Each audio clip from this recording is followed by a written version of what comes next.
Alright, cool. Welcome back to my YouTube. It's been a while since I've posted, but I'm back again. I'm going to be creating this box you see here from Star Citizen. This is the end result. I'm pretty chuffed with it. There's definitely things I could have done better, but I sort of had to cut my losses and call it quits. I was spending a bit too much time on it.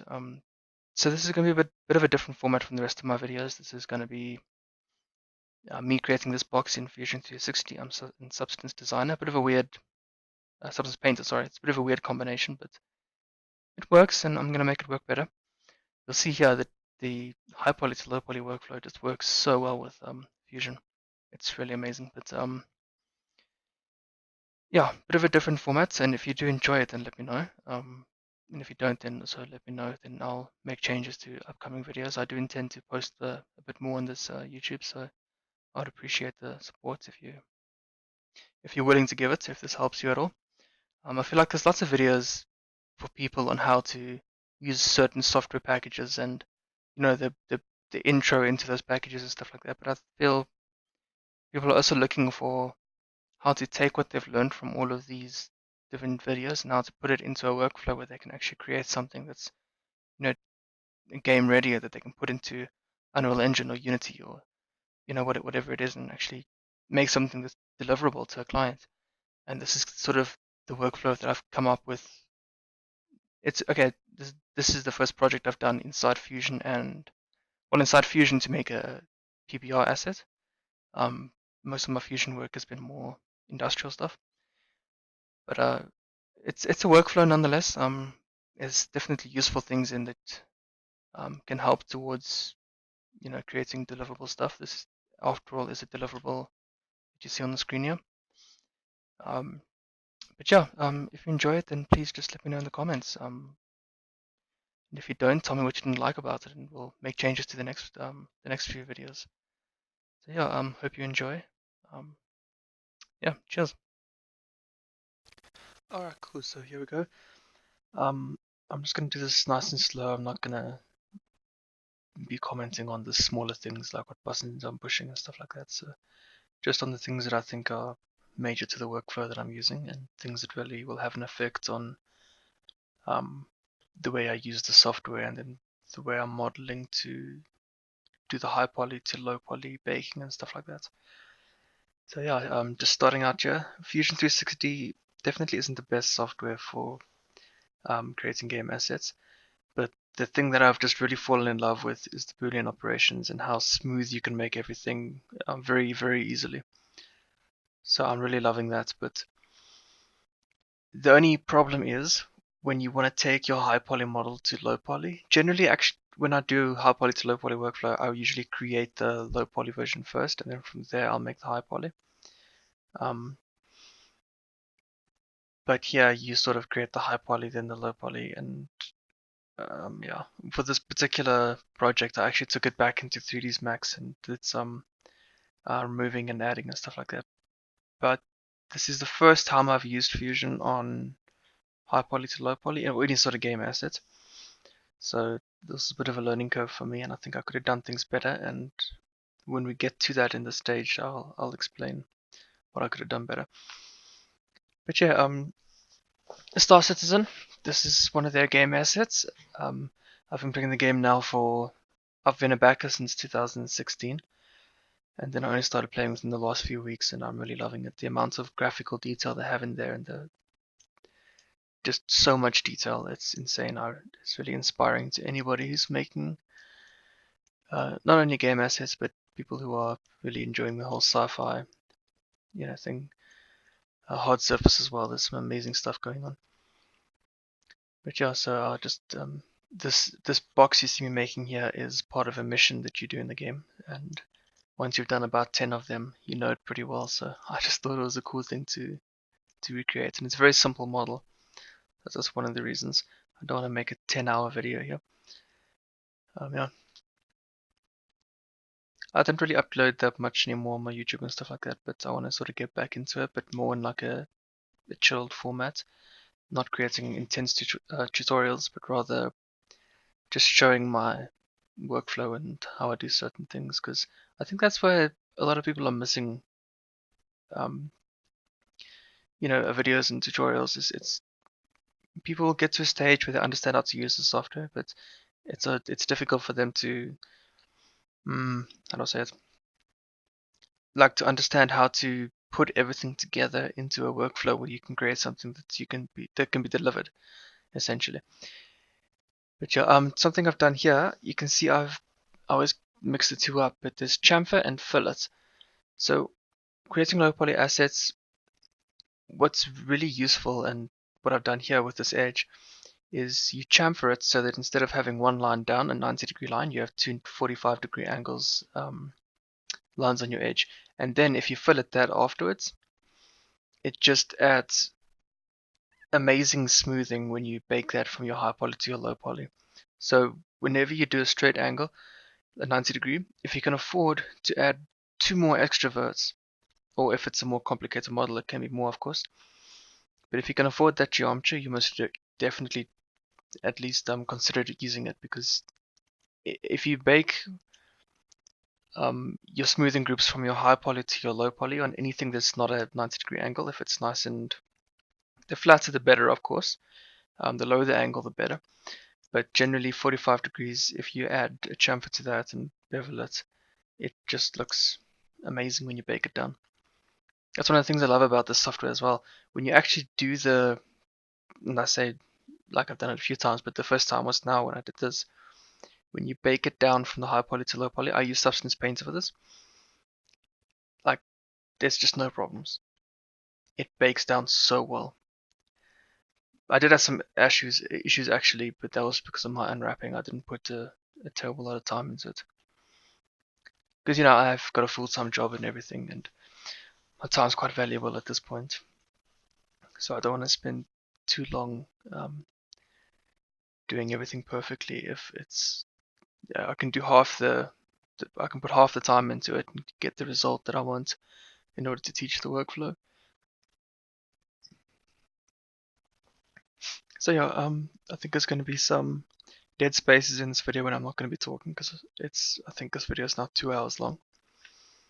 So I'm just going to be quiet some places where I don't think it's necessary for me to talk.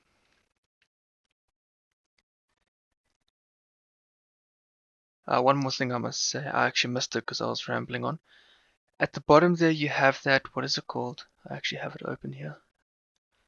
At the timeline. So at the timeline, what you can do is you can go back in your timeline and you can change something, and it's going to update throughout the hierarchy and then affect it where you are at the moment, the top of the timeline. That's awesome thing to have if you're doing an industrial model and you're putting a lot of effort into it and everything's measured and precise and you want to go back and you want to change something. It's amazing.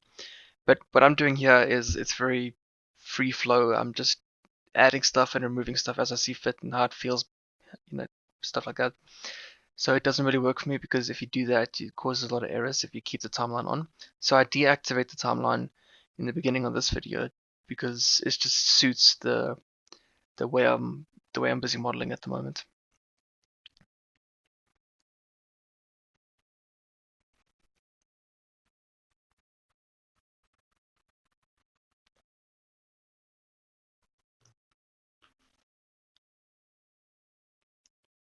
Got an Uber Eats order coming.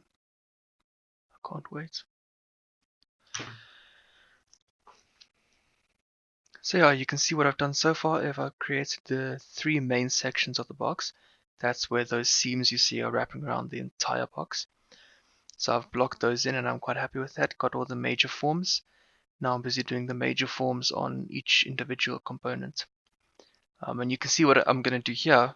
What I spoke about earlier is I know that this is beveled and it's got a nice soft shape rolling over into this intrusion. So I'm doing the same thing. I'm just chamfering it once. So instead of a 90-degree angle, I've got two 45s, or roughly 45. And then from there, I'm going to fillet it. And then low poly, of course, is going to then keep that chamfer. But then when I bake that down, it's going to look really great. It also does awesome stuff to your curvature map when you do end up creating that. The curvature map will be very smooth and it's going to avoid those really bright highlights that you get on your 90 degrees. that just mess everything up in the end. So yeah, but only, you're gonna have to make a decision. It's like, where is it most important to use this, and can you afford the extra geometry there? But yeah, busy creating these secondary panel details on each component. That's the thing that makes it a bit difficult to do commentary over this, is once you get past a certain stage, most of what you're doing is rinse and repeat. So I guess same as any software, it doesn't matter what you're using, any modeling process is quite simple once you know the fundamentals. It's just modeling in Fusion is so great.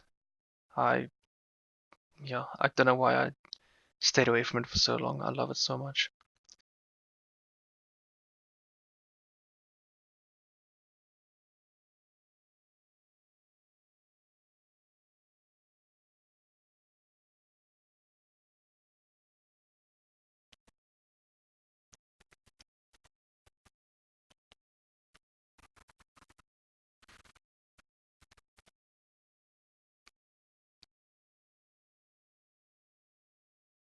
So it took me about, I think, 4 hours total, or 4.5 hours total, to create this box.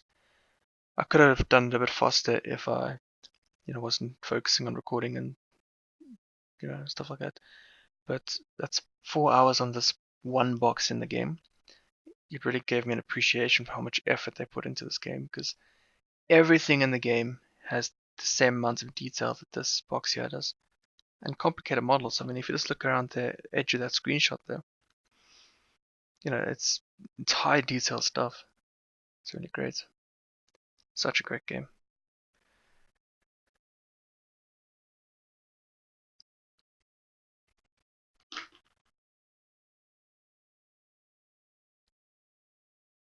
So that operation you see there is split body. So you can split body on a sketch that you create. You can see that's how I'm busy doing my paneling over here. And then because I split the body on a line, it's essentially still touching. So I'm going to combine them again after that.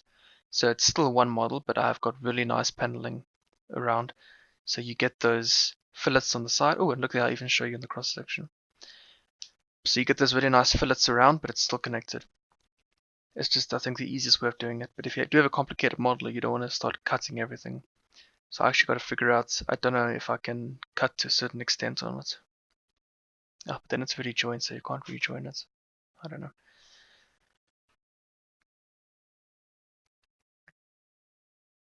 Oh, it looks like I undid that. We'll find out now. Oh, I remember. I actually accidentally, I think, undid it. You see, that would have been a good case where the timeline could have helped me. So I could have gone back and read and gone back to that stage essentially.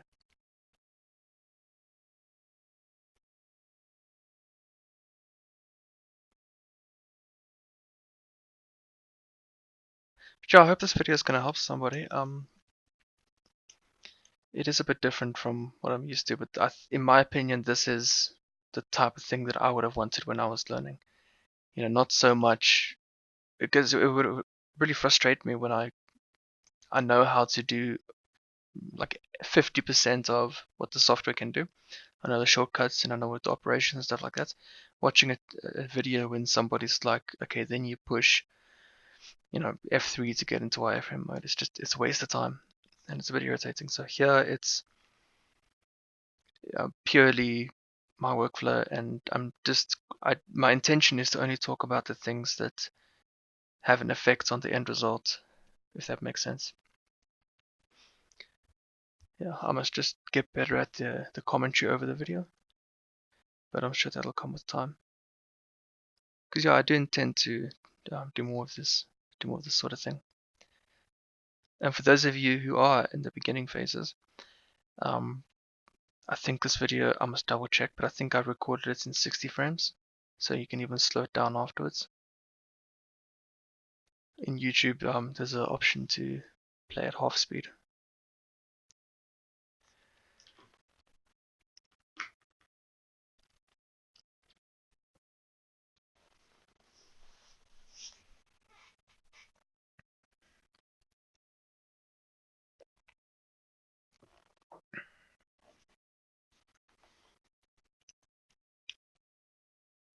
And you can already see how amazing Fusion is. You know, getting those amazing edges and the roundness on those chamfers is so amazing. Baking that down is just so easy.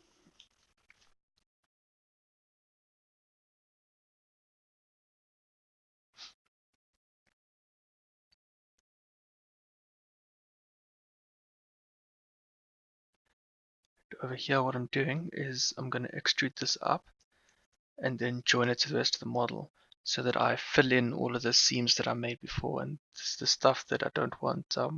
Because you don't want you don't want faces inside your model. The only faces I want to see are the faces that are showing outwards. I don't want any faces to be showing when no one's even going to see them, because that's an extra thing we need to unwrap. And I actually made that mistake. You'll see the top and the bottom, I left the faces on there, which is completely unnecessary. You'll see in the unwrapping phase that I actually unwrap those faces individually and then scale them down a ridiculous amount because it's not necessary to have them. Which is fine, actually, because it's not going to have that much of an effect on the model. But for terms of optimization and just being clean, having a clean workflow, no faces.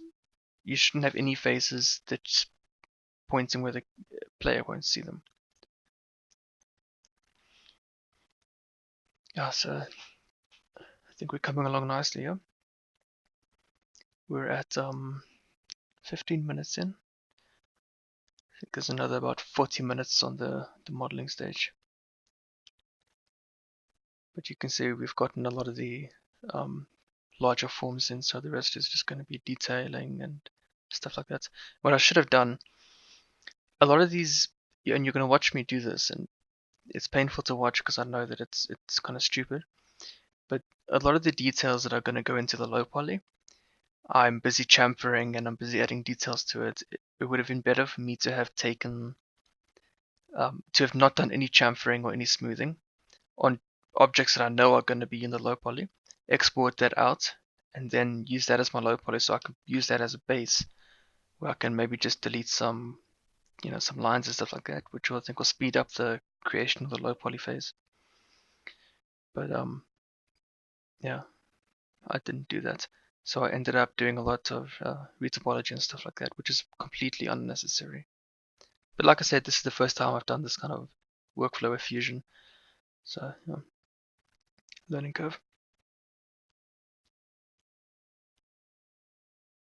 And you can see same thing here. I'm busy chamfering it and filleting it. And I'll transfer that chamfer over to the low poly.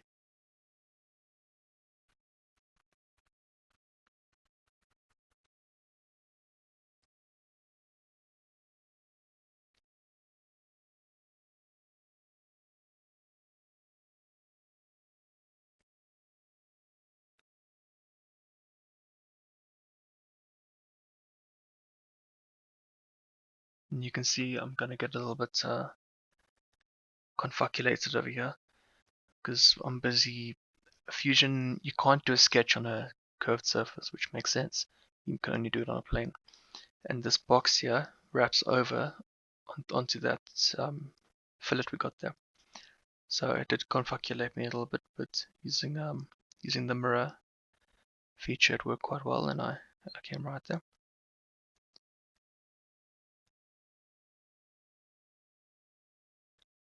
Because that's the thing that's really going to have the biggest impact, and it's the biggest learning curve from going from poly modeling in 3ds Max, Maya, Blender, all that, going from there to here, is this is CAD based, of course.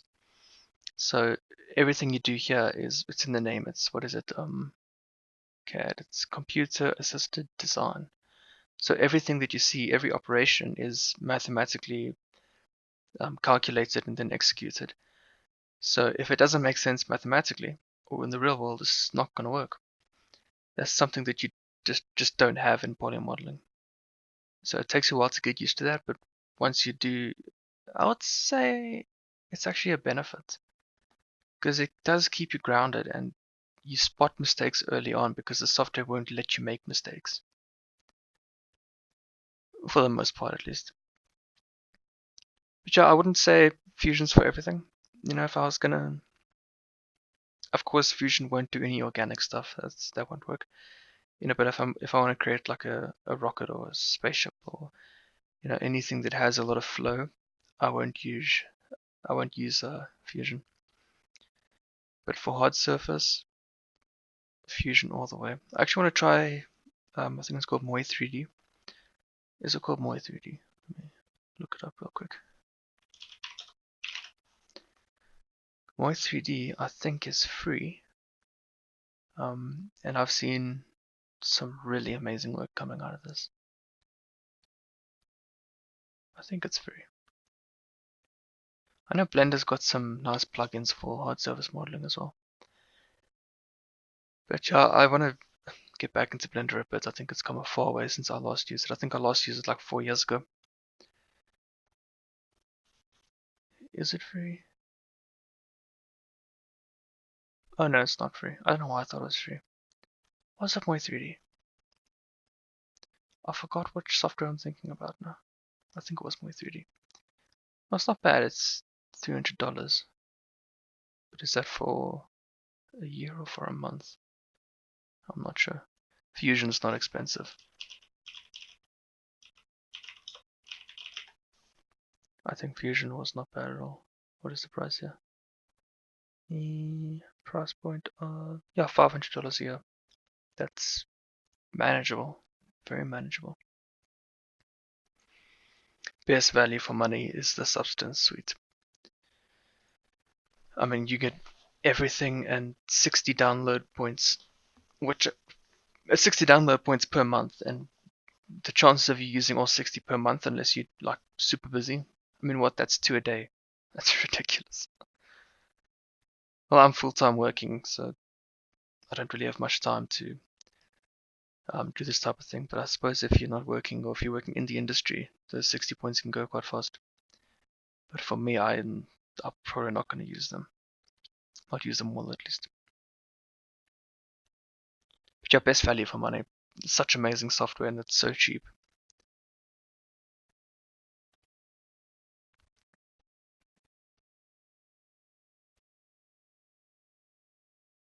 The most fucked up thing for me is I think V-Ray. I mean, how much is V-Ray now? I understand why it's so expensive.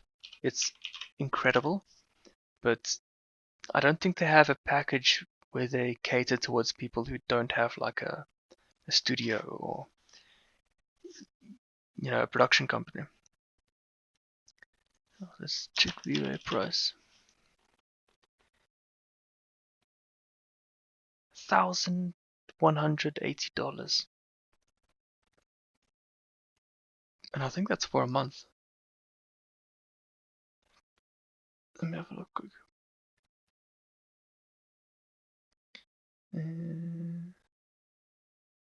Support and maintenance. This is for a month. I actually don't know. Doesn't say. $1,500 for 3ds Max. And I do think that is for a month. I mean, that's just ridiculous.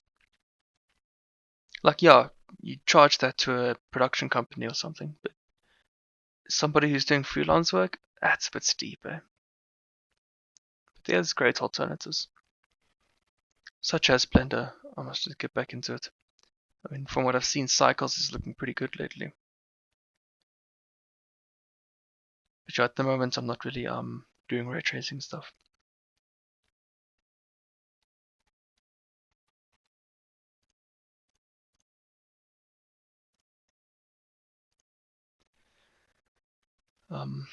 Yeah. So it looks like we're really coming along here. Adding some of the finer detail. It's looking good. Stuff like this with these holes, the last thing I'm thinking about is the amount of geometry I'm using. Because I know for a fact that that's just going to be baked details. So I'm really not worried about anything. So I'll chamfer these and fillet them as much as I want. I do not care.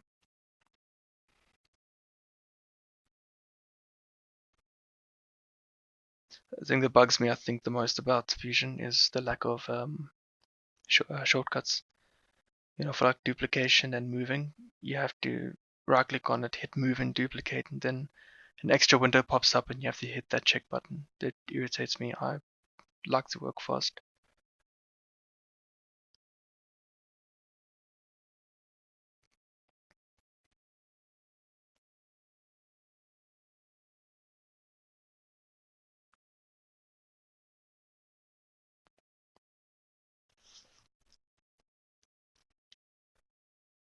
Let's see where my Uber Eats is.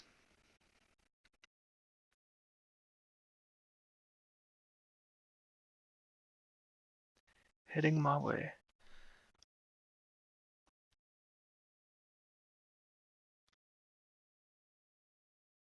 This commentary thing I'm using that does the commentary over the video. It's a bit weird because it's doing a playback thing. So I hear myself like a second after I speak. Like playback's not that bad, but when it's got a delay, it's bad. And this microphone is absolute shit. So yeah, sorry about that. I'll try to get a new one soon. This microphone's awful.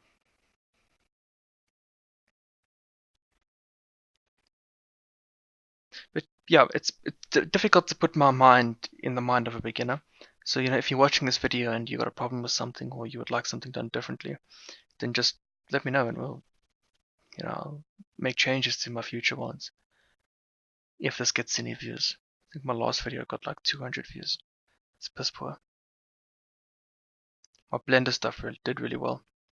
But I think that was at the stage when people were like on the Blender hype, which I was as well. So, Blender, I've got a great appreciation for the software. It's amazing. That's the thing that got me into the industry in the first place. You can see I kind of fucked up here because I made these panel details. These are the vertical ones on the back end as well, but they're not supposed to be on the back end. And it would have been easier for me to have removed those if I had thought about it in the first place. That's why when you're making something, it's worthwhile to set up a game plan before you just jump into it and start modeling. That's my greatest fall. I just always want to get into it and model as soon as possible.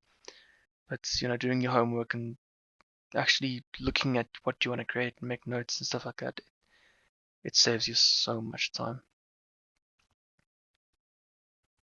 So yeah, that's something I definitely need to get better at.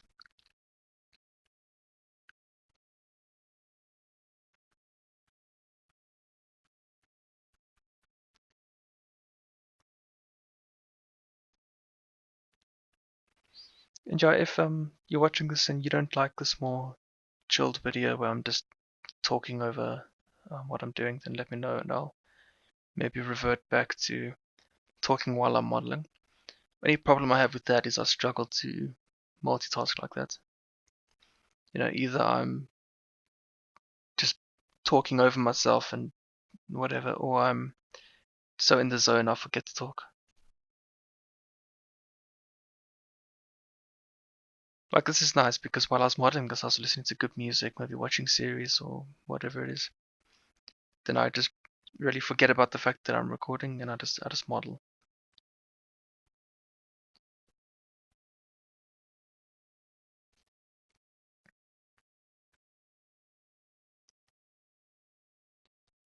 I'll probably see if I can put this on the ArtStation marketplace. Not to sell, of course, but for free, just to bring some more awareness to what I'm doing. But then again, ArtStation has such a high, like, how do I say it? The stuff on ArtStation is unreal. I don't want to like pollute it with garbage and nonsense that no one's, because I wouldn't say this is extremely professional. So I just don't want to pollute ArtStation with a bunch of nonsense. So we'll see how this video turns out. See if I can upload it as just a free video for people who want it. At least I'm not charging money for it. That'll be awful. People are doing such amazing things, and if I come on and charge money for this, oy, so ashamed of myself. I probably will do some more paid stuff. Well, I'll say some more. I've never done paid stuff. I probably will do paid stuff on more advanced things, like maybe creating proper assets and stuff like that, proper animated stuff, rigged and all that nonsense. Um, but then of course I'll put a lot more effort into that than I have into this. It's the amazing thing about ArtStation and Gumroad. Actually, I should check with my foods here. Oops, yeah, he's at the gate. Okay, I'm gonna stop here and then return in a second. Okay, cool, and I'm back. Um, yeah, that Uber driver was definitely not happy that I left him waiting, but hey, what you gonna do? So I listened back a bit and I saw that it's quite soft, so I'm gonna try speak up a little bit. But yeah, what I was talking about was it's so fucking amazing that you know on I was seeing on Gumroad and ArtStation, you have people who are at the top of their field, like the absolute top of their field, just sharing their information and all the things that they do. It's so great. It's so inspiring as an industry. You know, I'm working in a very different industry at the moment. Yeah, don't really want to say too much, but I'm working in a different industry and it's so cutthroat. You know, it's at a point where it's not comfortable to meet somebody else in the same industry because you're always on your nerves and you're always thinking this oak's gonna, you know, rat us out or uh, steal our information and our IP and stuff like that. It's just not fun. But yeah, I mean, amazing people like Vitali and there's just so many that are just sharing this stuff on Gumroad and ArtStation for like $20. It's ridiculous. In this industry, never have I sat down at my computer and thought to myself, okay, what am I going to do now? You know, and if you ever do have that, go to ArtStation, go to the marketplace, and just look around. You know, something's gonna grab your attention, and when it does, buy it for $5, $10, $20, because that's gonna keep you busy first of all for the whole day, and you're gonna learn something from that. It's honestly so great. I love it so much. Um, Also, a great one of my favorite resources is Squarespace. No, not Squarespace. Sorry, Learn Squared, run by Ash Thorpe and Maciej Kuchara, if that's how you say his name. But really great. A bit on the pricey side, but you really do get what you pay for. It's the type of stuff that I expect to see at like um an art college or something like that. Really amazing stuff. I've done a few courses with them. Had to save up for a while, but really, really great stuff. Um, it's you don't get that kind of knowledge anywhere. I even doubt you'll if you go to what's that famous art school called? Noman, I think. I think it is, but even if you go there, I doubt you get that kind of education. Or maybe you do. I have no idea. But anyway, I'm just really impressed with the quality of the stuff they're making on Learn Squid. Really great.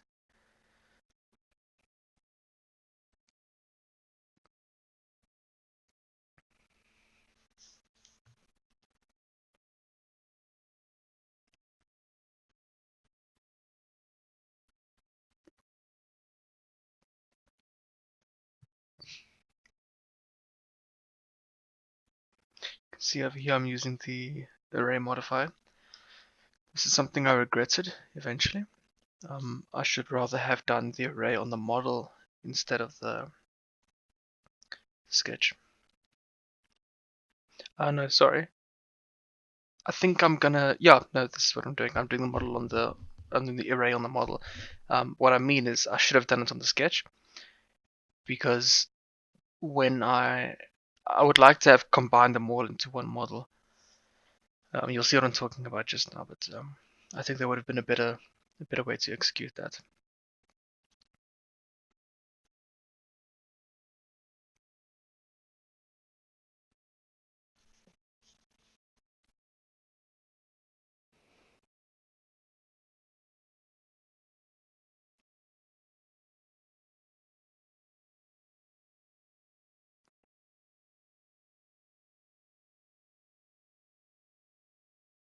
See, because now what I'm doing is I'm just guessing and placing them where I think they should be. If I had done the sketch, I would have known exactly where it is, and I wouldn't have had any gaps between them. Like I was saying before, you never want a face that's pointing in the direction that nobody's going to see. It's a waste of space on the texture atlas, and it's just not optimized and makes you feel bad about yourself.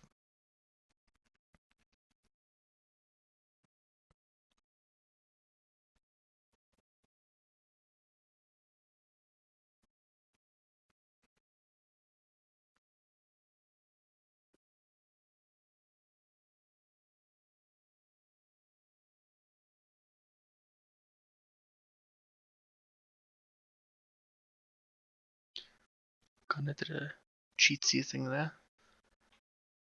I thought I had enough space to just array at the perfect amount, but then I didn't. So I just dragged one down.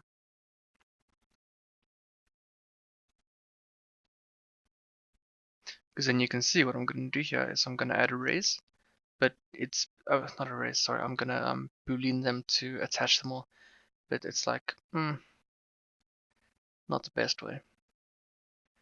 Because you're renaming my assets here, very important. Don't want to get confused.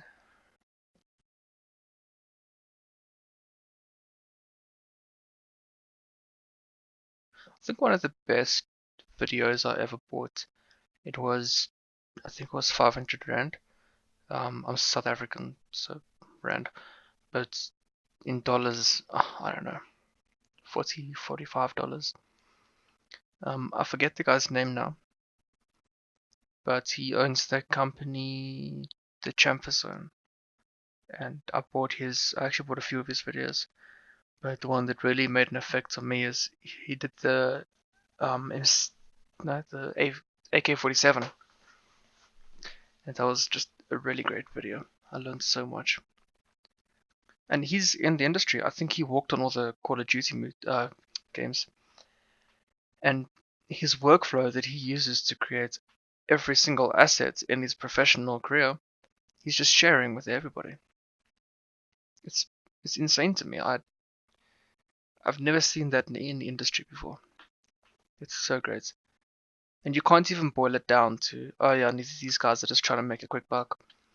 Because I just don't see it that way.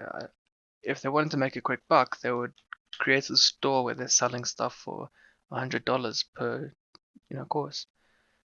Some of these guys are selling the most amazing stuff for $5. And I agree with it. I think the information on this should be free, because in this sort of industry, you can have the smarts and the know-how to do certain things, but more importantly is you need the creativity and the intuition, or I'm struggling with the right words here, but in order to create something new and something beautiful and something that can go into a new IP is a skill set in its own, and it's something you can't really teach. And that's a major part of this industry is that. So selling the tools for $5 or $20 or whatever to get to a point where you can use your mind and create IPs without limits of, oh yes, what was this button, or how do I do this, or how do I do that. It's really great.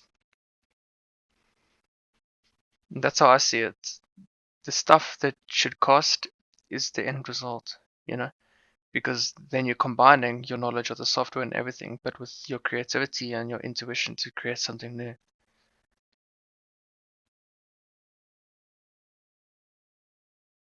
Remember when I was just starting out in this industry, I watched a lot of Feng Zhu's videos, and he would talk a lot about what makes artists and all of these people, what makes them valuable and stuff like that.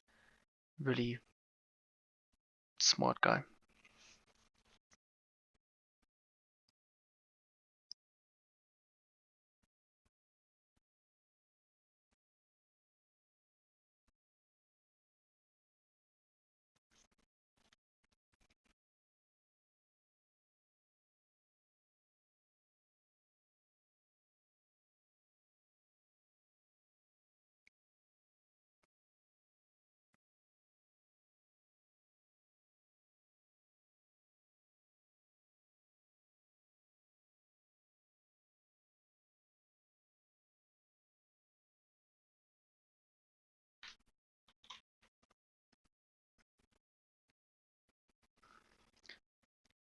Okay, cool. Look at that.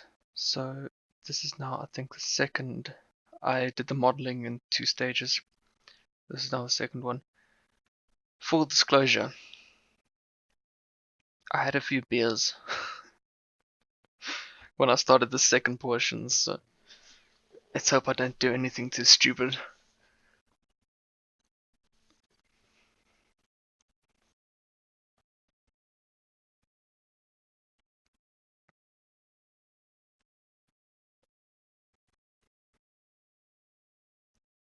Just sort of adding these shapes. So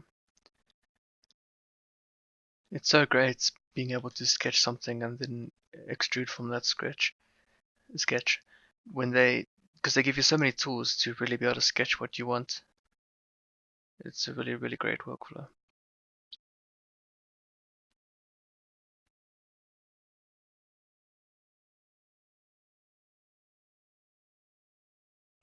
You can see I've made quite a bit of mistakes. I'm just really trying to find that shape that I have in my mind. And not only that, but I'm also looking for a shape that I know that I can take back down to low poly relatively easily. And I was quite happy with that.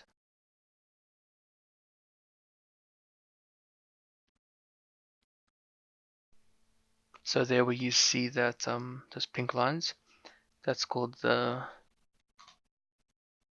what is it called? Section analysis. So that's really cool. It's so helpful. I just wish you could view 2 at a time, but you can't. Only 1. This is something that I wish I knew when I started.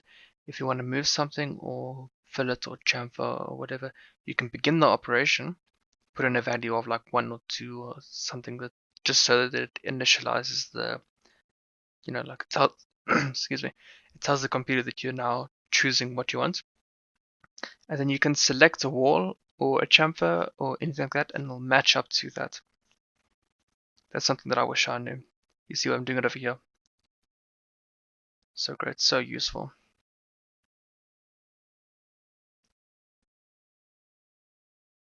See, Fusion has stuff like that that speeds up your workflow. But if they just added shortcuts or the ability to customize shortcuts, I would lose my mind. It would be amazing.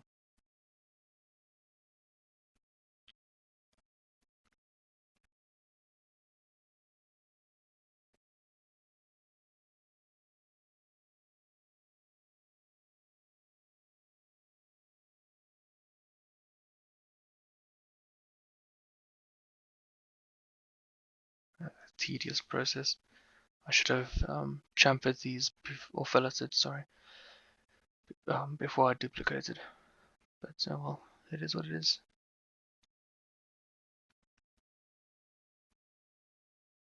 I'm sure in 3ds Max, a fillet is when you split one edge into 2 and then chamfer is the multiple. I'm sure it's that way around. Or maybe I'm just wrong.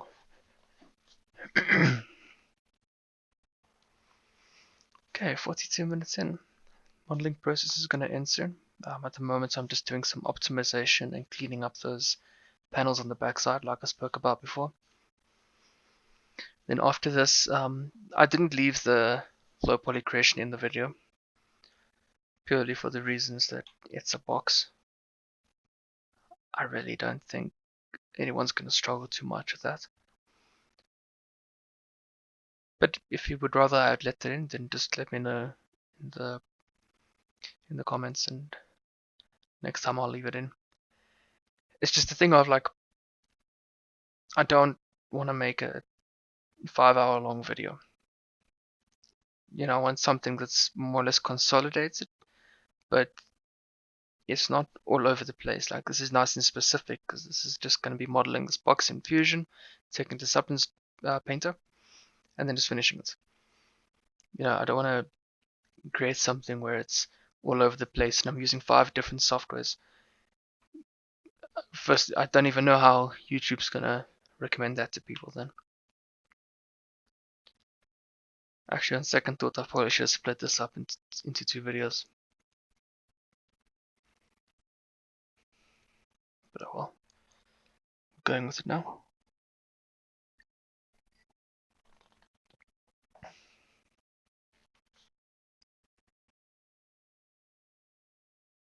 I have no idea what I'm doing. Oh, I'm just trying to find that sketch again. Every now and then, when I'm happy with my model, I'll actually go back and I'll delete all my sketches. You know, once you have like 20 active sketches, it just becomes such a damn mission.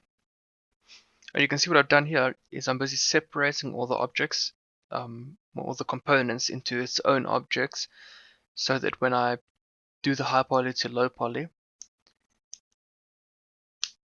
everything will be treated as, how do I say it? Its own objects. So when you do the baking process with all the different maps, it's going to treat them all individually, and that's what you want, you know, how you generate your IDs and stuff like that.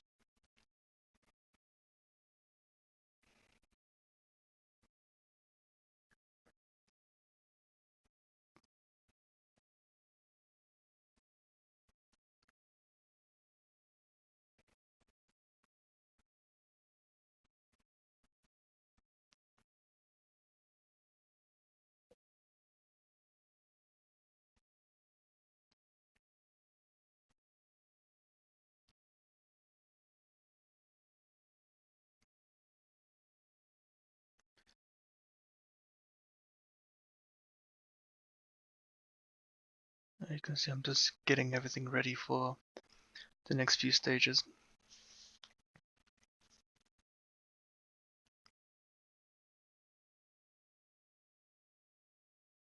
That was quite stupid. I don't know why I chamfered that. It's not going to be seen by the player. Like I said, I had a few beers.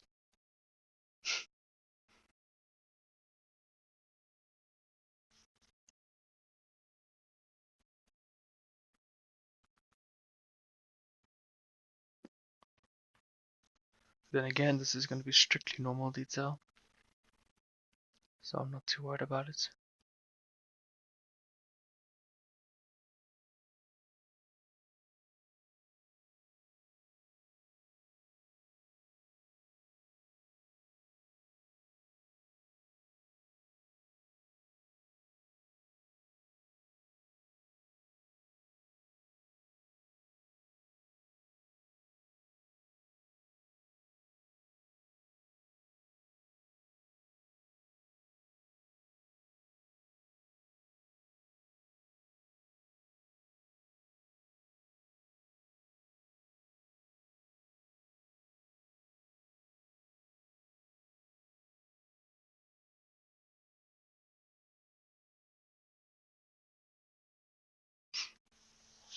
I don't know why I just didn't delete those components on the right side and just mirrored everything. That would have been a lot simpler.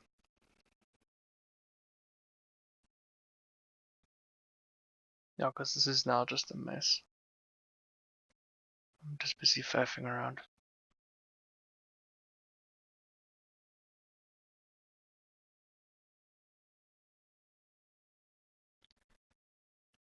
You can see what I've done here by accident is I've cut out those holes from the legs or placed them in there, but it's lower than the surface, so I'm just struggling to select them. Over here I'm just going to select everything and raise it up by a couple millimeters, and then you can see the problem's been solved.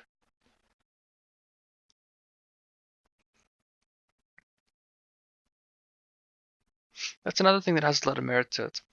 When people who know what they're doing in a certain thing, like if you're watching a video and somebody obviously knows what he's doing when he's creating a certain asset or material or shade or whatever, it's not uncommon for these people who are still at the height of their field to encounter problems.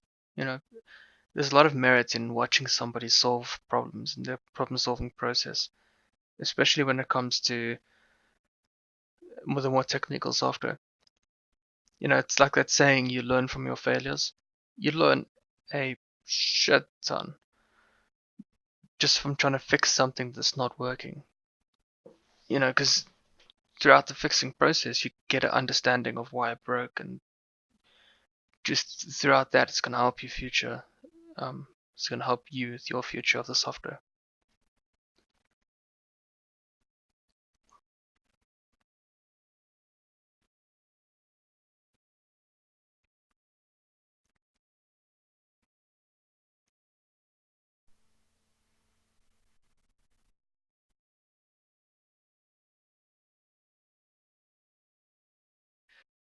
Now it's taking me way too long to add these circles.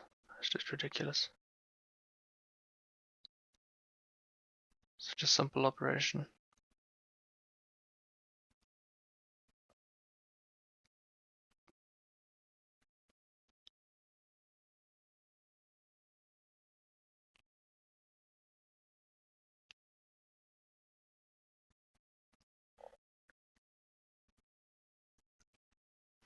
Then still just doing some polishing, adding some nice fillets to things.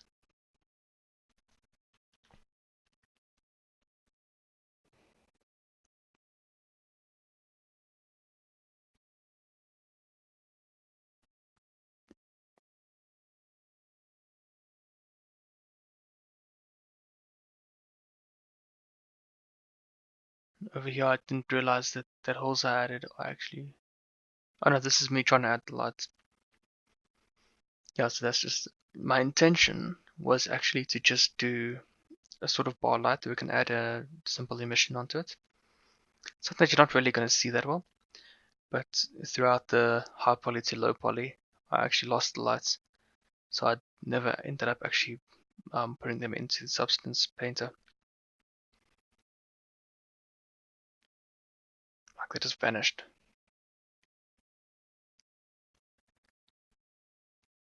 Yeah, busy consolidating everything in my mind, seeing what I have, making a mental note of what's what. And yeah, I think that's pretty much it. Yeah, that's it for that. Alright, Substance Painter time. I'm gonna make a break here in the recording. So, alright, cool. Back again. I'm gonna have to speak fast now because there's a few things I want to mention here. So, new project. This is going to be Roughness metallic workflow. By far my favorite workflow. Pretty simple. Just a setup over here. We're going to set 4K. Just select our low poly mesh. Straight off the bat, low poly mesh looks absolutely awful. And then over here, that's what I want to talk about. So you see there's gaps in the texture atlas here, places where there isn't geometry. We do not want that. I didn't spend that much time unwrapping this because I got what I needed to do to get a nice amount of resolution, to get a decent model. But if this is going to be game ready, I would have done a much better job here to just really focus on getting the most out of my map as possible. I'll return to that in a second, but you see over here I'm just busy selecting the maps that I want to make. A few things here that you must just remember. So we're selecting our Highpoly model over there. We're doing just changing the name suffix. We're going to do match by mesh ID always because we want... I'll get into that a bit later as well. I'm first baking my normal and my curvature. Was it my curvature? I think so. Normal and curvature, and we're doing that at 8x8. 8x8 anti-aliasing. For the rest of the maps, we'll go back down to 4x4. There's actually two things I want to mention about that unwrapping, but we'll talk about that in a second. You can see once you've unwrapped here, the model's looking pretty good. Really looks great. Had some problems there with the legs, but that was because of my unwrapping.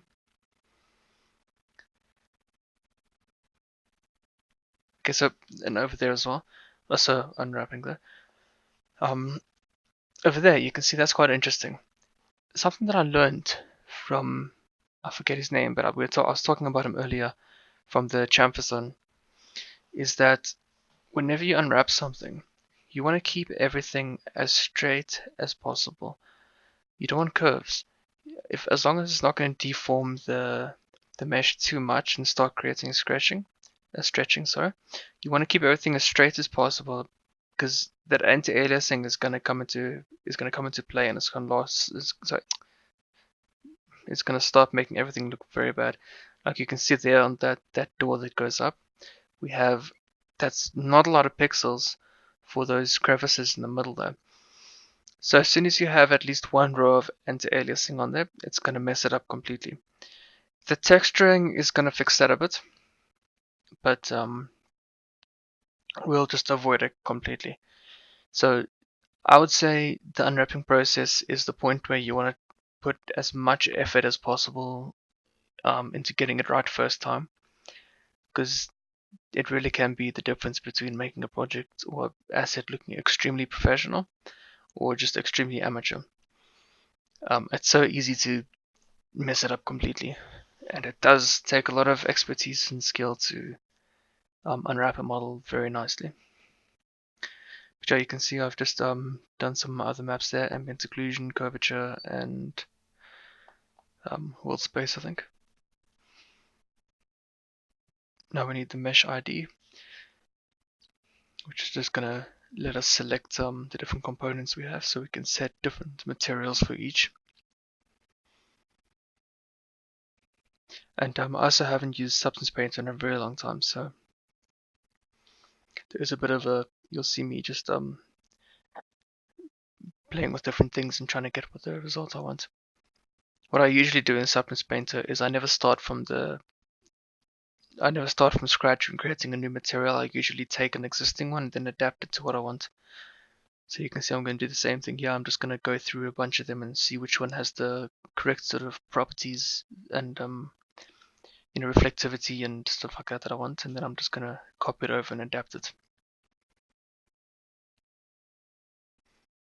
Also, when I do something new, you're going to see me continue with this throughout the entire process. Is I'll set the material to as red as I can, and that's just going to help me visualize better of what my adjustments are actually doing. And then after that, then I'll assign the color that I want.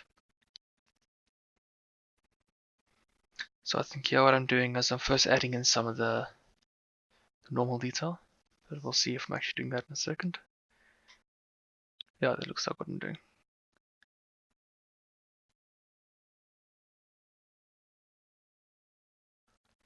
So these two alphas you see here I've made in Photoshop before I started this Substance Painter version. The Substance Painter part.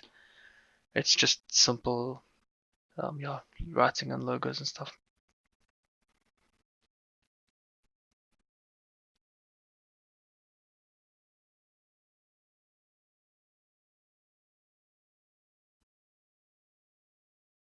Over there, I was looking at the shortcut keys for stencils.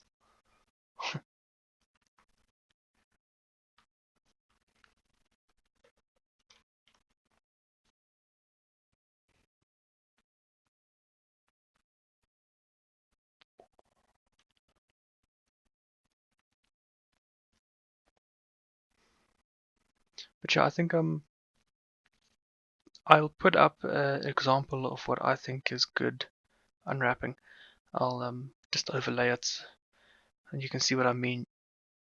It's the thing of optimizing, because okay, say you got any UV atlas is going to be 1:1 ratio.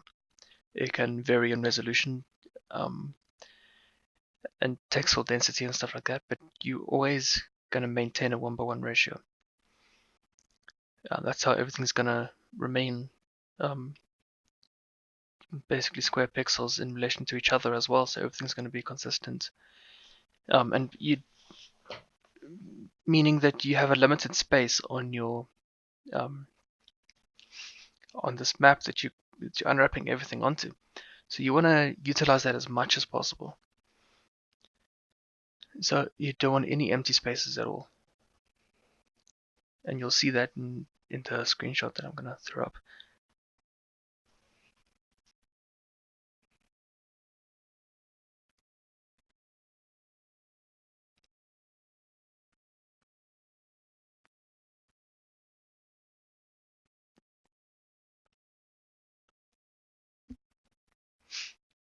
The same sort of thing here.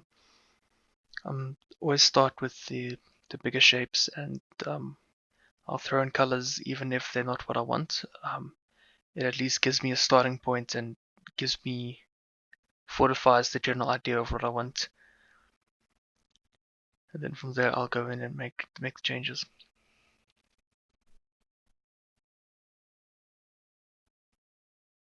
So like I was saying before, I always start with the existing material and then I edit it to what I want. So that's what I'm doing here. I'm busy analyzing this material that I've selected and just removing the stuff that I don't want.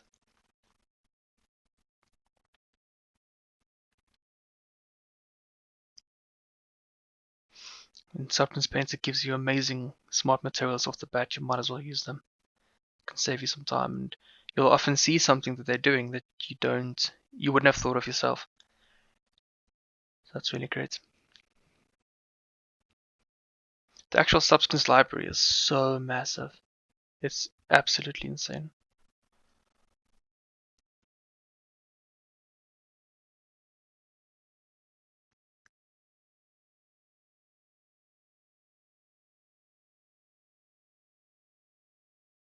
You can see what I'm talking about when I said I just need I had a bit of a learning curve just to get back into it. I don't think I've used Substance Painter in a few weeks. But it doesn't take you long. It's like riding a bicycle.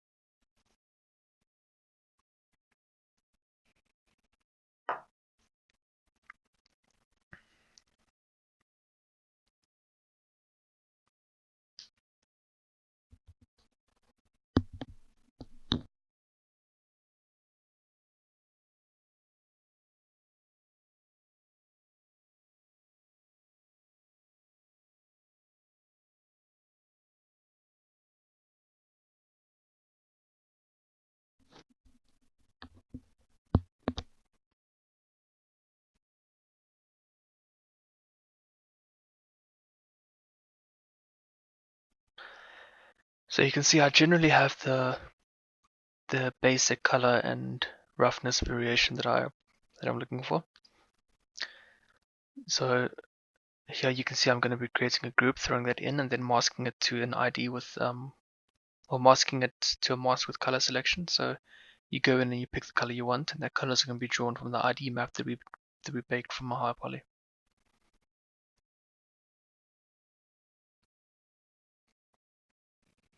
You can see I have some issues over there. That was also with the unwrapping process. Like I said, it's really something that you want to just spend a lot of time working on. You really want to get that stage right.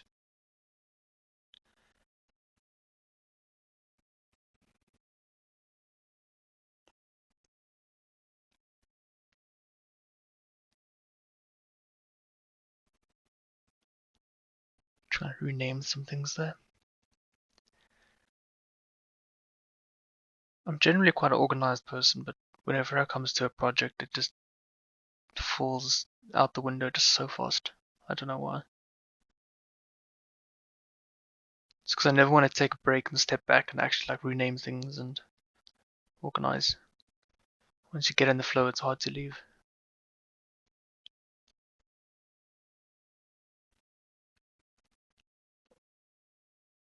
And whenever you add a sort of a smart mask or any sort of mask, it's always worthwhile to adjust those what is it called, contrast and balance sliders, just to see what variations you can accomplish with um, that same grunge map.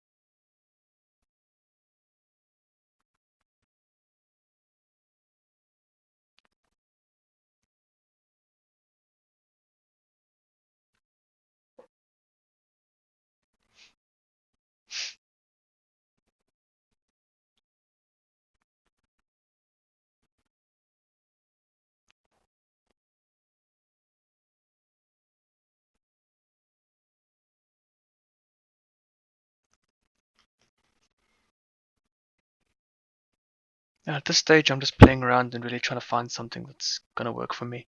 I'm not really doing anything unique or special at the moment. It really is just playing around. Just still looking at that texture that I took from the smart materials and finding what I want to keep and what I don't want to keep. Half of Substance Painter is playing with sliders and just finding what you want best.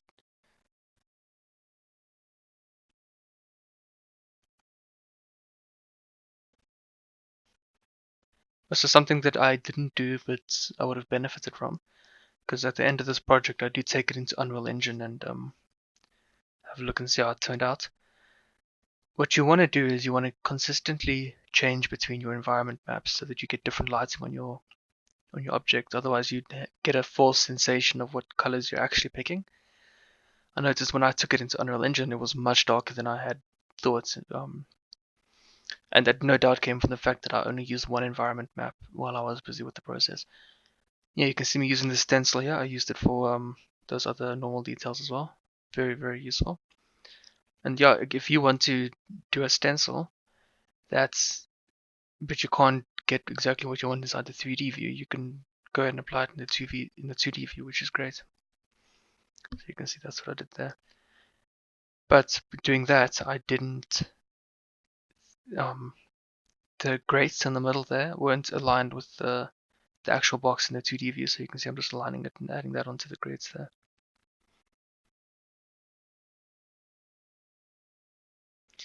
Worked pretty well. And at the moment, you can see I'm just adding full contrast here. We'll go in later and then add some grunge detail and some wear and tear and make it look like it's been used or been standing out in the middle of nowhere for a while.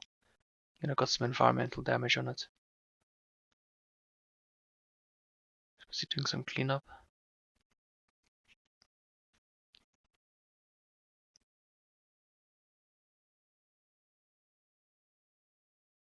I do have a graphics tablet and I'm using that over here, and I use it a bit later as well. But it doesn't actually help that much in Substance Painter. I feel like what you do in Substance Painter, it's a lot more technical than. I guess that's only what I've used it for so far, but so far the technical aspects of using grunge maps and different masking and stuff like that is so useful. I don't often end up using a paintbrush to paint in things or remove things.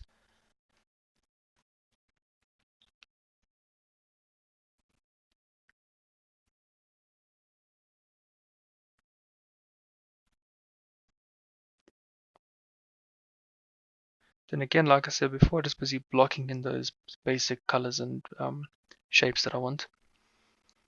Well, not shapes, but colors and materials.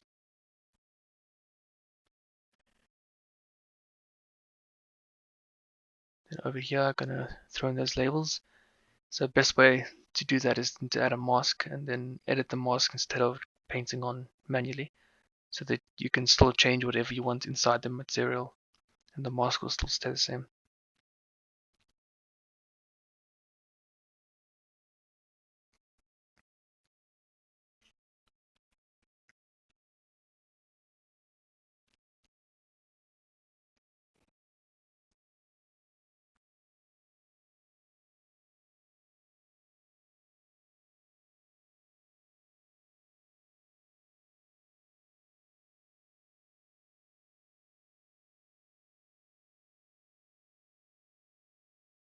Just using a stencil of a random shape I found.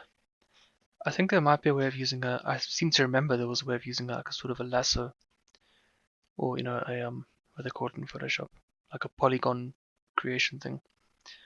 I just didn't use it here, which actually would have been better if I had, but I kind of forgot about it.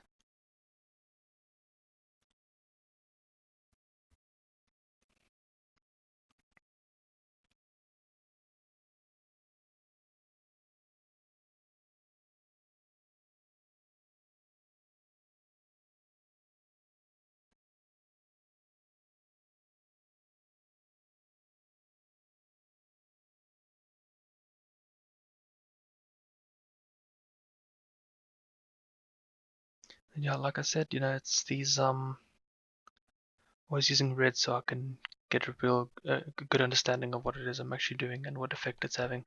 After that, I'll change the color. I do this on most of my changes and whenever I add new things.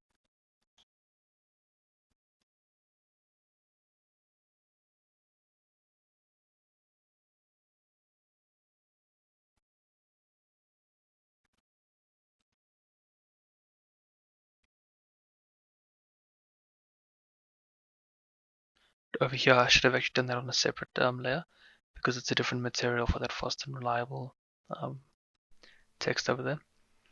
But you can see I'm going to change that in a second.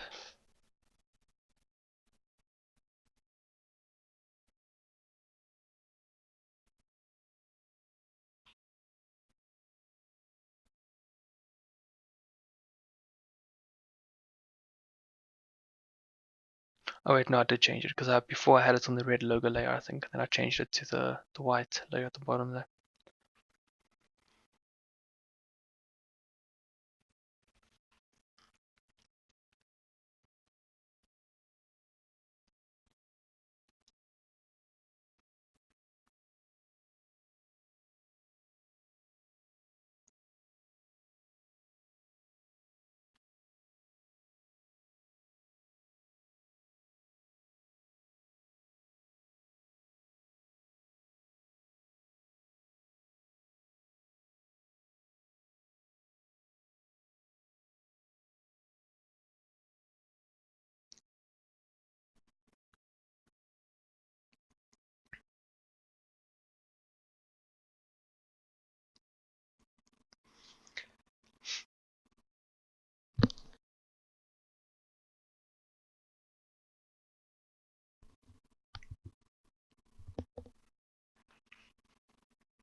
So still very simple stuff happening here, just adding in the basic forms.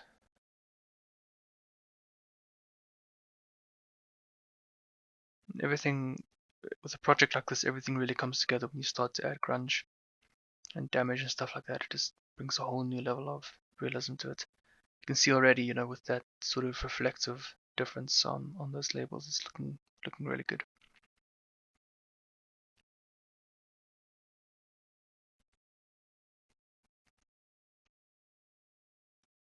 Now, Substance Painter is extremely powerful. I feel like I haven't even touched 50% of what it can do. I'm really looking for excuses at the moment to have opportunities to use it. That's another thing about the industry. There's just so many programs and suites and stuff like that. It's so difficult to get around to all of them. And not only that, but to stay on top of everything. I mean, I stopped Blender for like 2 years and I thought about getting back into it and I tried and oh my goodness, it was all this new stuff to learn and all the new updates that happen to it. You really got to focus to keep on top of something. Everything just changes so fast in this industry.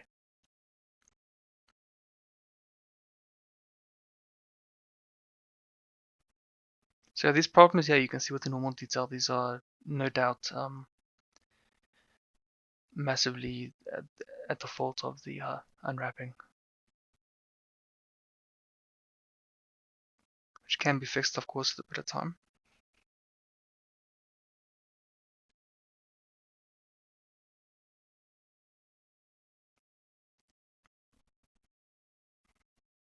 You can see what I'm talking about there, actually, on that where that portion opens up with the fillets and then the chamfer on top of it. It looks amazing. It's hard to believe that that's actually just one line going around there. Well, two lines, but for each edge. It looks like so much more.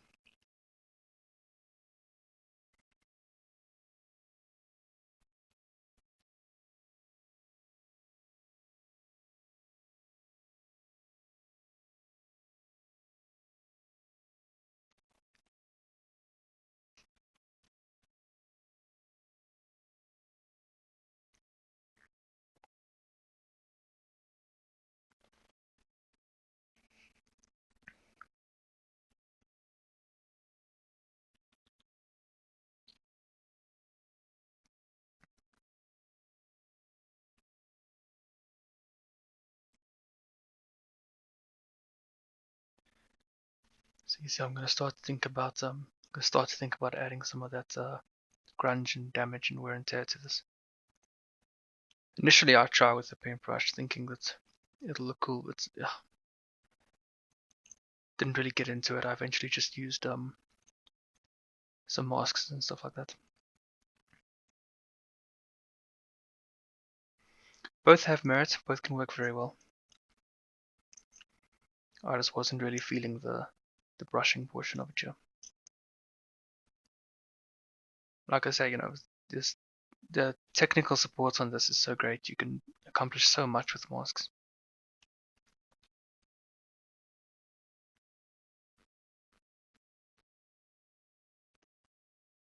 Just all the different parameters you can adjust.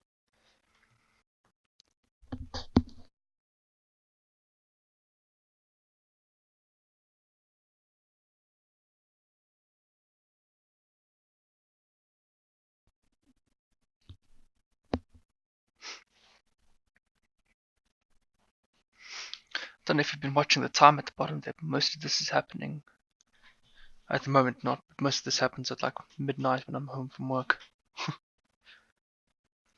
This holiday's been great though. I recorded these actual videos a while back. Only getting a chance to do the voiceover now. This is like the longest process for me, is the voiceover, and the most challenging.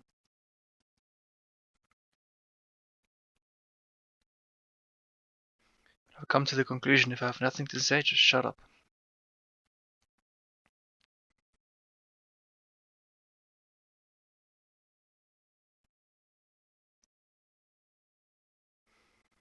You can see I've added those masks over here, and I've sort of come to the conclusion already that that's more than enough. So I'm going to add some minor details where it really scrapes away at the edges of those things. I think that's quite important, but other than that, I'm super happy with what the alphas have done to, or the masks have done to remove to create that wear and tear.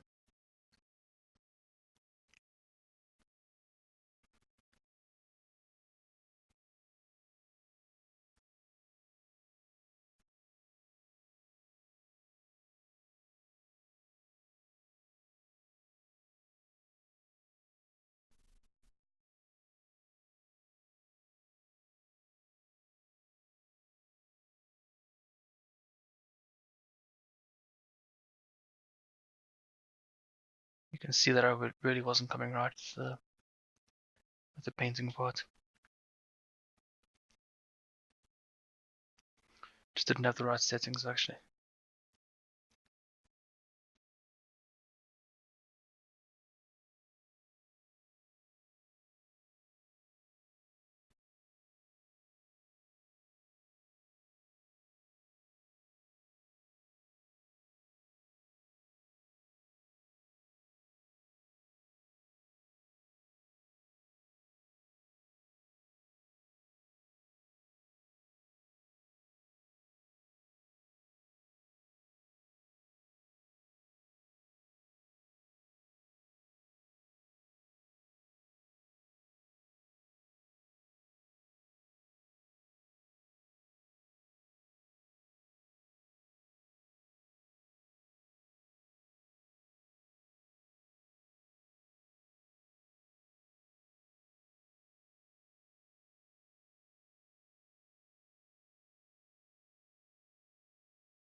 So it's already looking pretty good.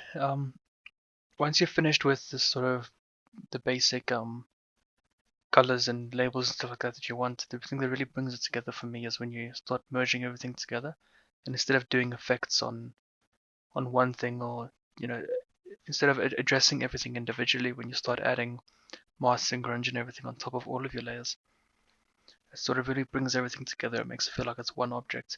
Like at the moment, you can see there's difference in grunge amounts and wear amounts and stuff like that. When you start adding everything to the same consistency, it just puts everything together so well.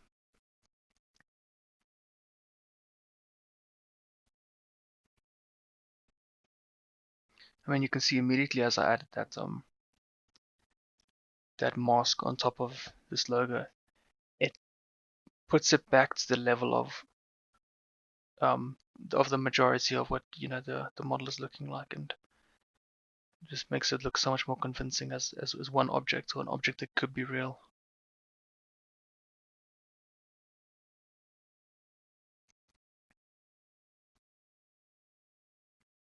And I'm working in 4K at the moment, but I think I'll go down to 2K a bit later.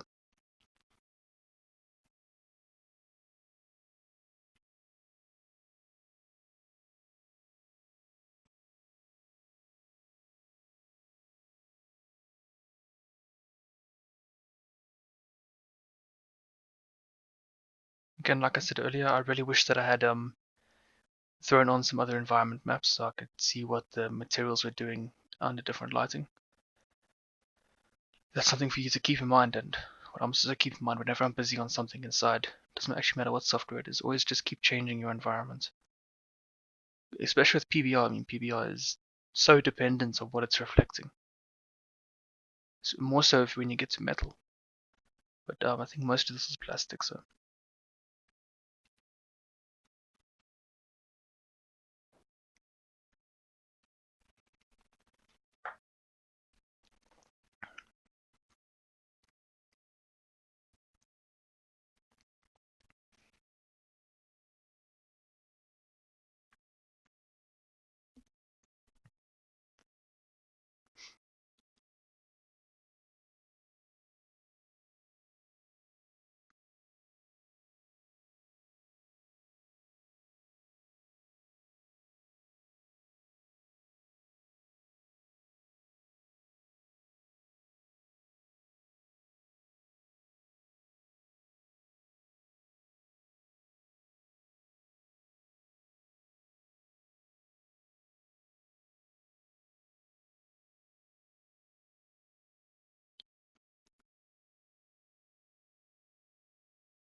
Just busy adding some consistency here with the label at the back and then the writing on top of it.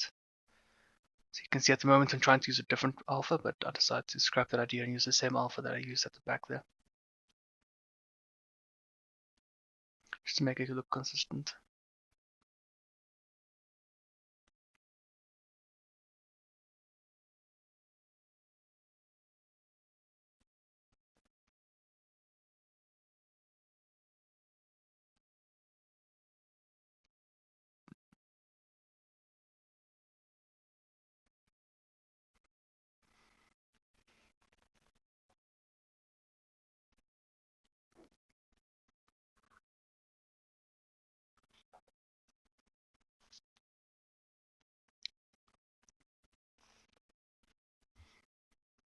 Another great thing that you can do in Substance Painter and Substance Designer is you can map out. I'm actually not sure if you can do it in Painter, but I know you can do it in Designer. So if you have a slider that adjusts the contrast or the amount of wear and tear or the height of something, you can map that to a parameter. And engines like, actually most engines at this point, I think Unity, Unreal Engine, CryEngine, I think as well. You import it into there, and then it imports with the sliders that have the parameters on them. So while you're in the game engine, you can actively adjust the different things of the material, so to create different instances of different looks and variations and stuff like that. So that's something that's really great.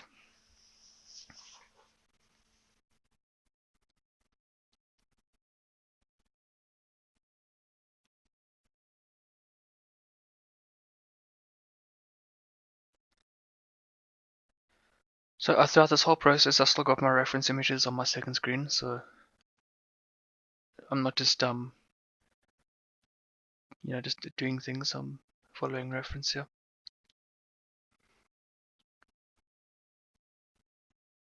I wasn't too stressed about getting everything exact because this wasn't the point of this isn't to create a 100%. It's to I just thought it'd be awesome to create this. In the meanwhile, just show the workflow that I'm using at the moment.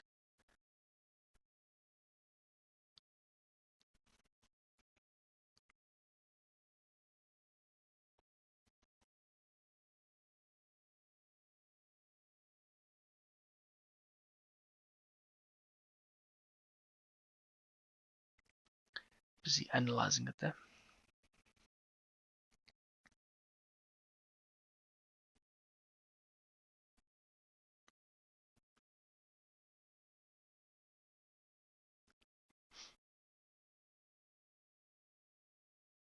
So I think at this stage I'm going to start to add some more um, aging and wear and tear on top of all of my materials.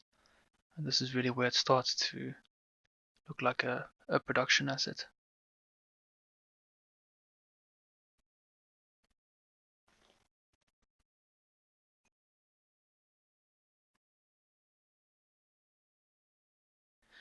Busy adding some edgeware.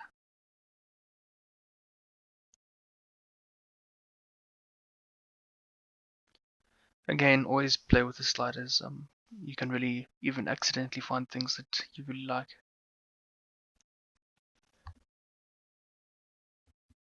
It's definitely worth it to do.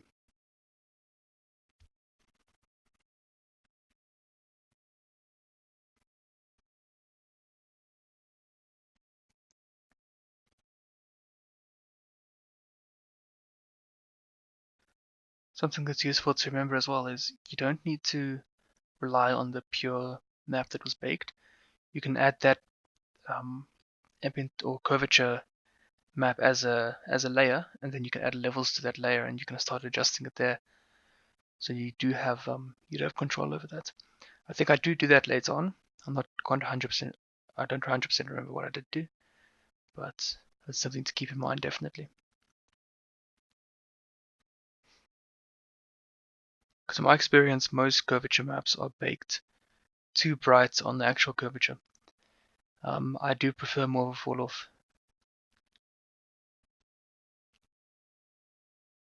Or at least adding two layers. Like, yeah, this is the point where you would get the most damage, but I also want more fall off. So on a lot of projects, I'll add two curvature maps and take one into Photoshop and then adjust the levels of it.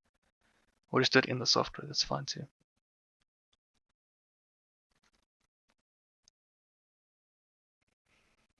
Over here it actually froze, so I think I'm going to be resetting it here. Busy getting Unreal Engine ready.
So yeah, I'm really enjoying playing with those sliders. Busy finding new things to do. That's the problem I have with stuff like this, Painter and Designer especially, is I love playing around with it so much I end up spending like 5 times the amount of time that is actually required to achieve a certain result. Granted, I do learn new things, but it can be a waste of time sometimes. It's just there's so many combinations of different things you can subtract and add and all that stuff. It's really great. I used to use a lot of Substance Designer. I haven't actually used it in a while now. I'm sort of still trying to get back into the game stuff. I've been busy with other stuff lately. More CAD stuff.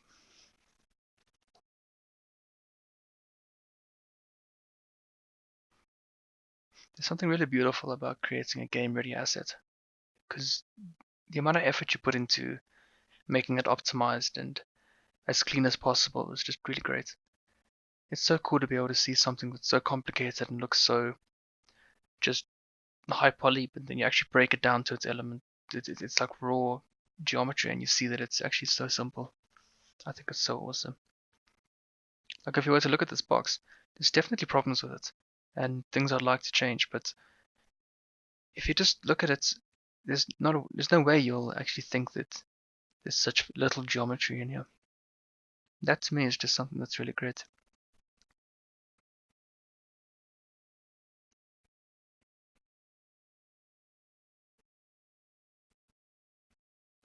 You can see now that I've added a bit more wear and tear and um, surface wear, it looks much better, it looks so much more uniform, and it really feels like it's a part of the same object.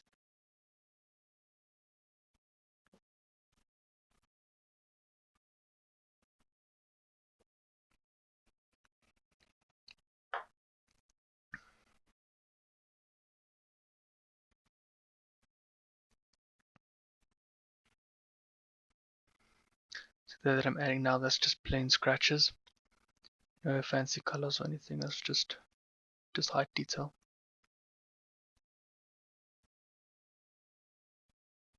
It's very subtle, but it's something.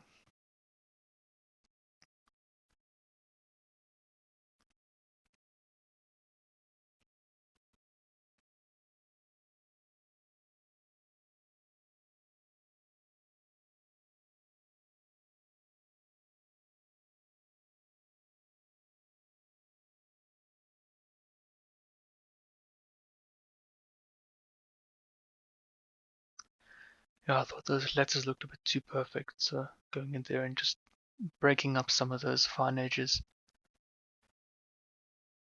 Again, just feeding back into the consistency thing.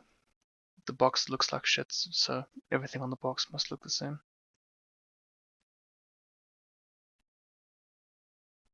It's really a major selling point of a lot of art is consistency.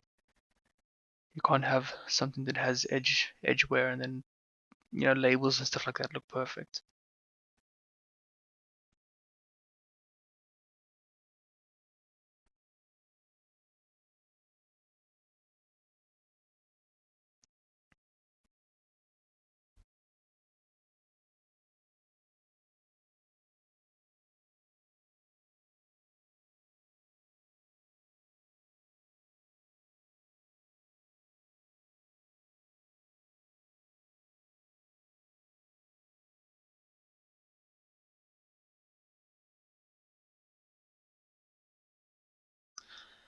Yeah, I'm still going to be adding a sharpness filter. It just makes everything look a lot more like it was actual chip paint and whatnot. Some people don't like the look of it, but I do. It makes it feel a lot more realistic to me. But I'll add that later and you'll see what I'm talking about.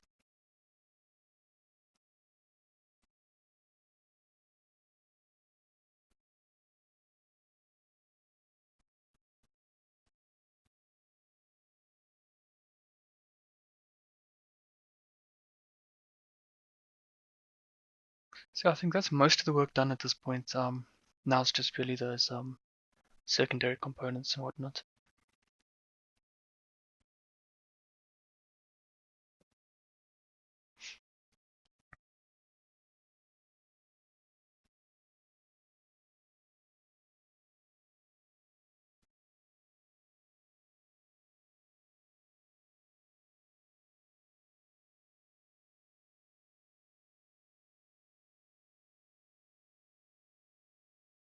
So this project was really fun for me because I don't really have a idea of what I'm going to do with it in the end. Like, I was just creating it for the fun of it. Oh, you see what I'm talking about there with the sharpness modifier?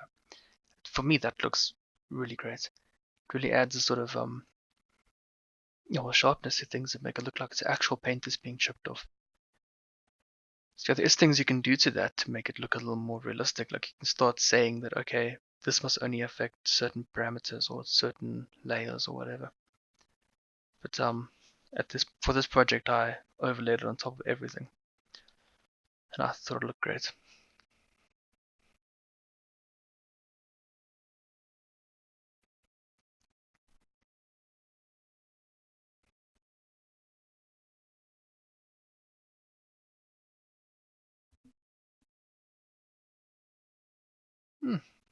Over there where I filleted those corners of the case monitor, that that baking from the Highpoly to lowpoly looks so good. It looks so seamless.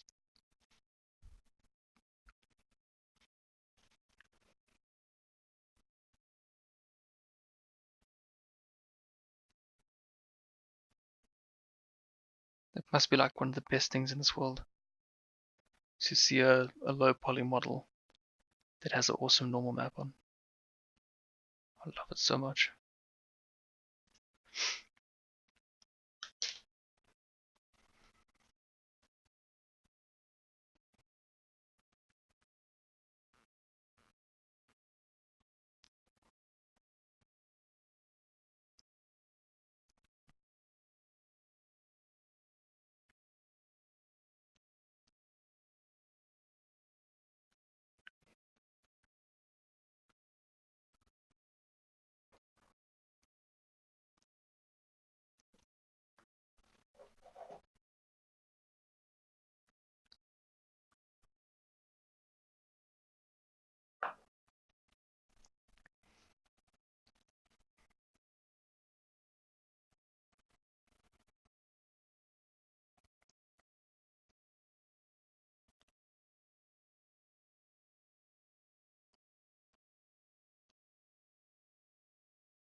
You can see over here I'm busy adding a dust layer, but I think if I remember correctly I'm going to scrap this and then rather add a dust layer to the whole object.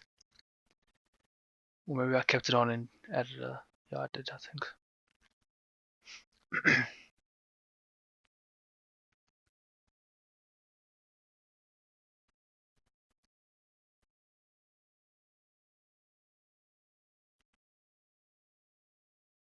Alright, sorry for the weird cut. I left a portion in the video when I went to go make coffee.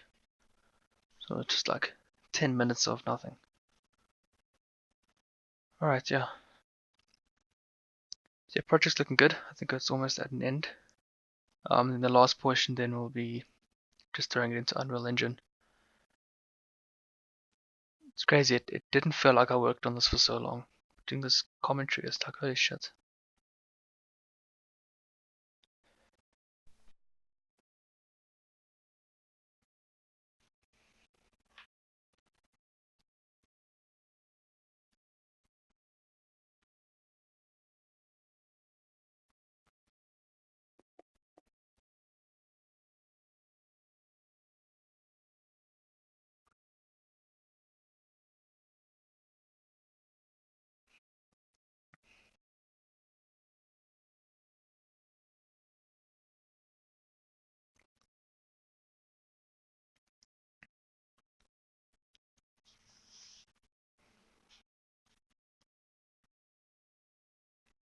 This is an example of me not being smart. I should have done this in the Fusion stage and then baked it on as normal map. But I forgot about it, so now I'm doing it with a paintbrush.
There's not much to say here.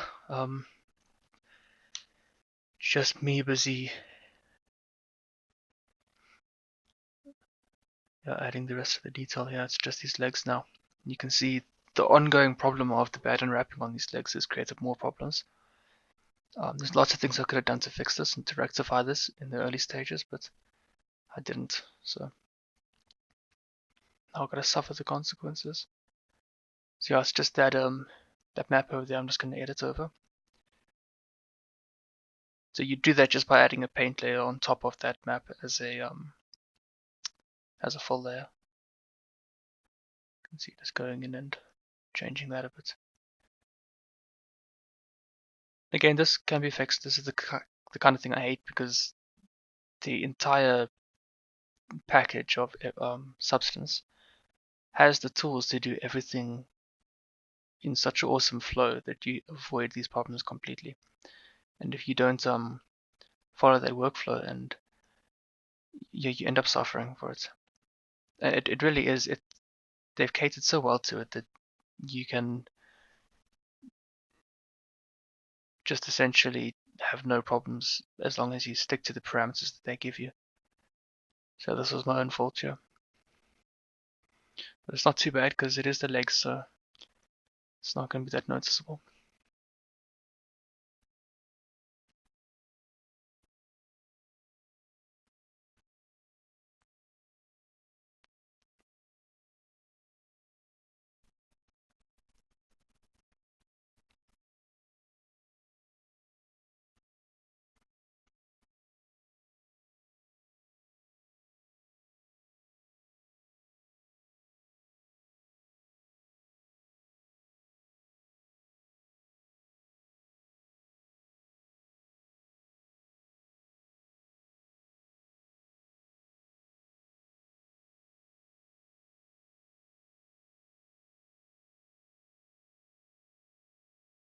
You can see over here I've added that sharpen.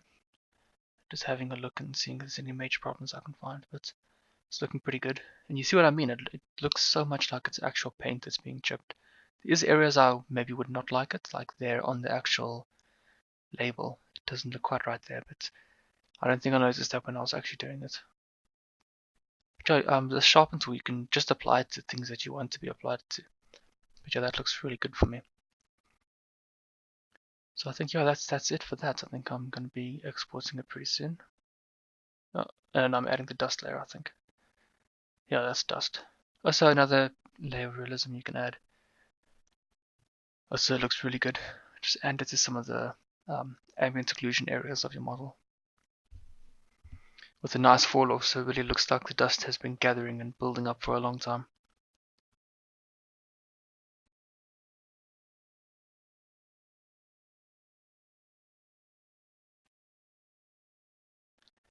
Substance has dust layers for you to use, or dust smart masks. So I'm just using one of those.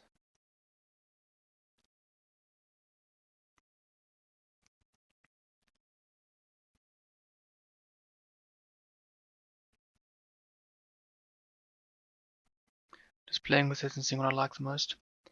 It's a good if you want to go into your different layers of your project, like if you want to go into the base base color or whatever, you can see what it's doing without all the reflections and stuff like that. It can just give you a better idea of what you're actually doing to your model.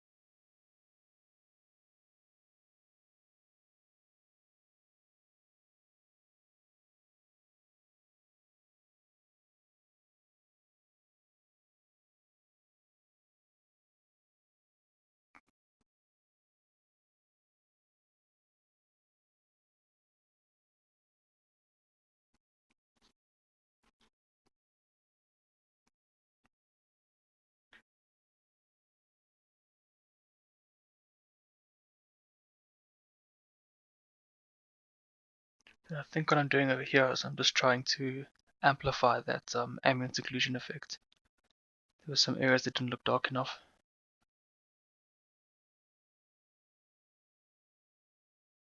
As you can see, I'm struggling a little bit to get what I want.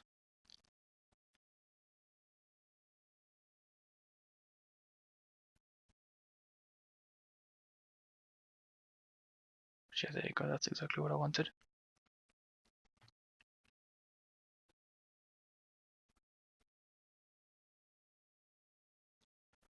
Yeah, that looks a lot darker, which is really feeding into the effect that I wanted.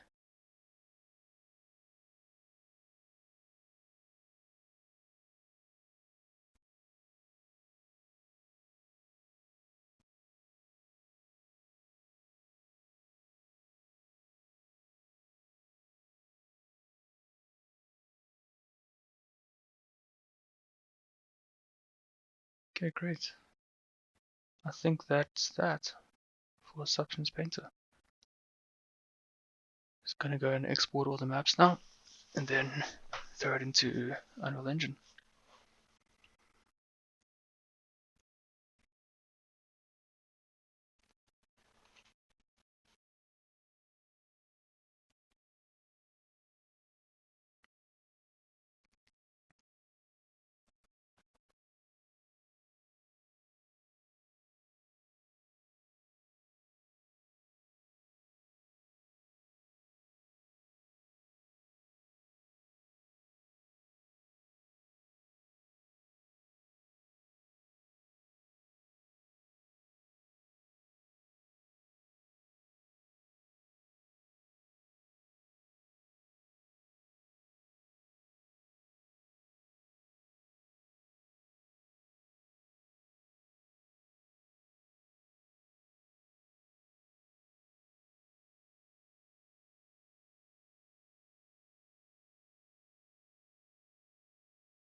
Okay, cool. So importing these, I realized that I forgot to merge or group the low polys. I could have done that. That would have been a bit better, but we'll still be able to see the result here of our material onto this. So yeah, just organizing things a little bit.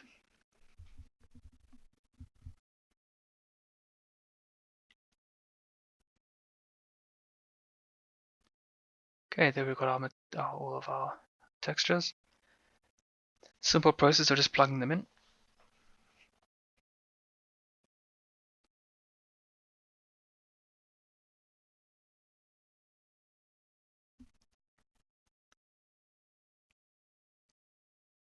So that was looking really good with our normal map and our base color.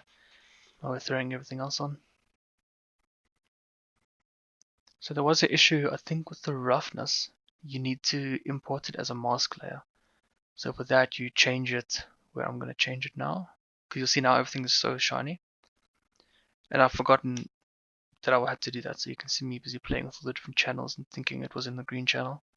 But then I remembered, oh yes, it needs to be a mask. So you change it to read as a mask. And then you change the actual material to read as a mask on that side as well. So then once you're finished with that, you can see me changing that there.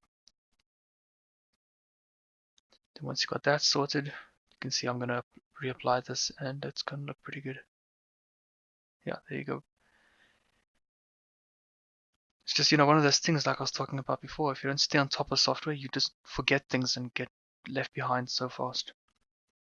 Really quite upsetting. You can see there, actually, on the right over there, at the top right side, and then there where that label is, at the bottom. There's some shading issues there with reflections. That was because of my connections in my low poly model that could have been optimized a lot more. But yeah, it wasn't. But it's a small thing that can be fixed easily. But yeah, that's it. That's looking pretty good. I'm pretty chuffed with that result. If you like this video, then cool. If you didn't, then let me know in the comments, and we'll see if we can improve on something. Because I'd like to do more of these, but more catered towards what people actually want to see. I'm not sure if people want to see this kind of thing, or if they want to see something more catered towards learning more in depth about how to create this. The buttons they got to push and the things they got to activate and whatnot. But yeah, let me know. This is a fun project. Yeah, thanks for stopping by.